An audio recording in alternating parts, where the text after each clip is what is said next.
Continuando o vídeo anterior, que estávamos falando da minha trajetória, é a parte que eu fui trabalhar numa engenharia.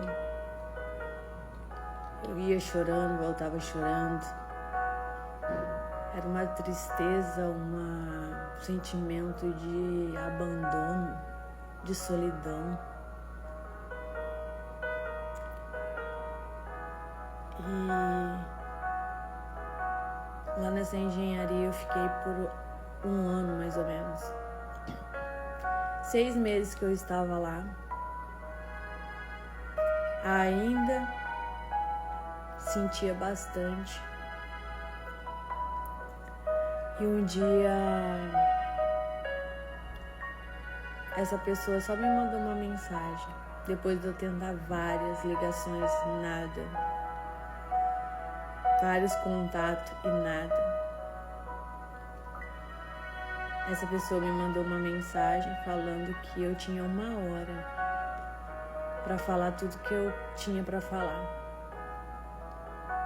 Foi feita a ligação e eu falei tudo que eu sentia, o que eu estava sentindo, que eu sentia muito tudo aquilo, que eu amava muito. Isso mais ou menos 6 meses depois. E essa pessoa não falava nada. Ela só chorava do outro lado. Eu só ouvia que ela estava chorando do outro lado. Que foi uma das coisas que me doeu mais, porque também havia o sofrimento.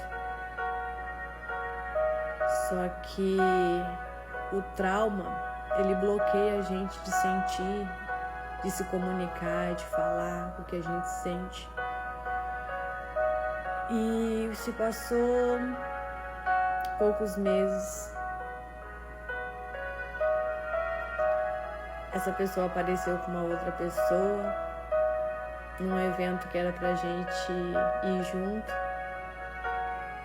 E aí veio toda aquela confusão mental. Muita confusão. E eu fiquei pior. Muito pior.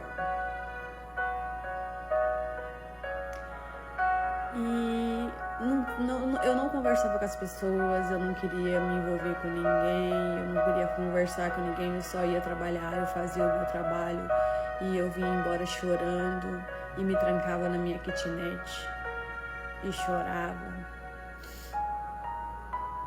E muitas pessoas não sabiam como que eu estava, nem sabiam o que eu estava sentindo, porque eu nunca fui uma pessoa de me abrir, de me vitimizar, de falar pra ninguém as minhas dores. Eu sempre guardei, carreguei as minhas dores só pra mim. Está sendo um desafio eu contar a minha história pra vocês. E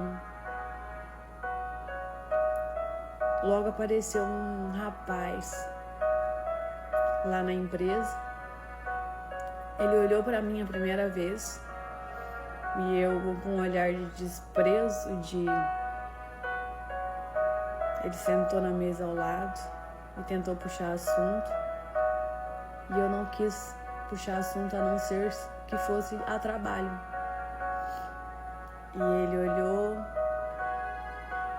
E no outro dia ele apareceu com os outros engenheiros da obra. Ele olhou pra mim, apontou o dedo e falou assim: eu vou me casar com essa mulher. Aí eu falei: só pode estar ficando maluco esse cara. Eu nem converso, nem olhei pra ele direito. Como que ele vai casar comigo? E ele insistia, eu vou me casar com ela. A palavra tem muito poder. E ele pedia meu contato para as outras pessoas que trabalhavam na empresa, para os vendedores. E eles eu não posso passar, porque se eu passar ela vai ficar chateada, ela não quer que passe para ninguém, eu não vou passar. E foi, se passaram 3 meses. Ele me manda uma mensagem me convidando para ir numa lanchonete. Eu, que nem de casa, saía porque eu só sabia chorar. Eu falei não, eu não frequento esse tipo de lugares. E quais são os lugares que você frequenta?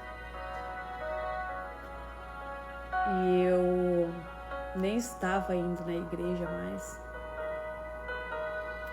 Eu falei, eu só vou na igreja.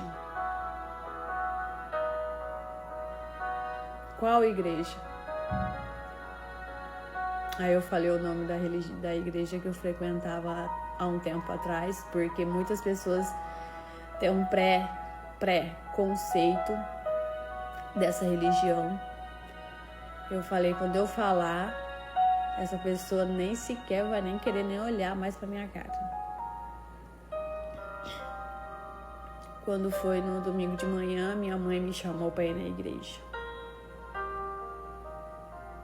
Vamos na igreja, porque a gente precisa de Deus, a gente não pode ficar desviada, a gente não pode ficar sem frequentar.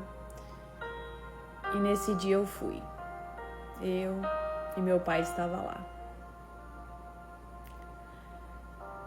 Quando eu olhei para trás, quem eu vejo dentro da igreja? Esse rapaz. Ele não era de Guarantã, era formado em engenharia civil, estavam fazendo uma obra em Matupá, onde a empresa que eu trabalhava fornecia concreto para eles. E ele foi na igreja, olhou para o meu pai lá dentro da igreja e falou, eu quero pedir a mão dela em namoro. Eu falei, o quê? Pro meu pai? Me pedir namoro pro meu pai, não falou nada pra mim, a gente nem conversa, a gente nem... E meu pai já amou essa pessoa. Como que ele tem coragem de pedir namoro nessa altura do campeonato? E meu pai amou muito ele. E conversaram bastante comigo sobre a pessoa. E algumas pessoas vieram trazer informações dessa pessoa. Uma pessoa íntegra, honesta. Só que eu não queria nada. Eu ainda estava muito machucada, muito ferida.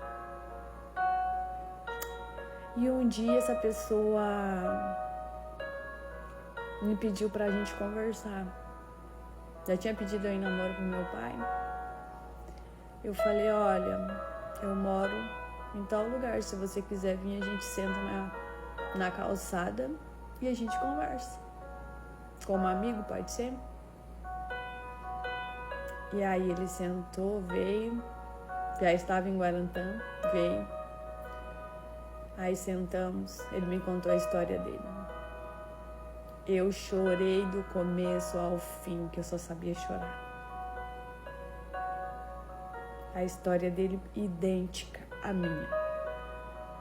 Muito, muito parecida. Só que o trauma dele não era com o pai. Ele não fugia do pai, ele fugia da mãe. Ele tinha uma pessoa que ele amava muito. E por causa dos traumas da mãe, que provocou uma situação que fez com que ele tivesse que desistir. Mas ele amava muito essa pessoa. Só que ele não podia estar com ela. Não dependia dele. E ele me falou, a gente precisa... Ele falou, eu entendo a sua dor. A gente precisa voltar a viver. Você tem uma luz que me chamou a atenção desde o dia que eu te vi. E foi aí que eu parei para pensar. Até quando a gente deixa de brilhar, deixa de viver por coisas que não dependem só de nós. Não dependia mais de mim. Não dependia mais dele. Só que não tinha amor.